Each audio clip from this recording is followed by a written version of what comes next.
जीना है तो हंस के जियो, जीवन में एक पल भी रोना ना।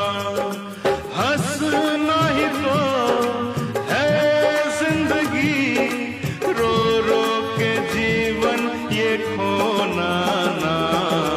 जीना है तो हंस के जियो, जीवन में एक पल भी रोना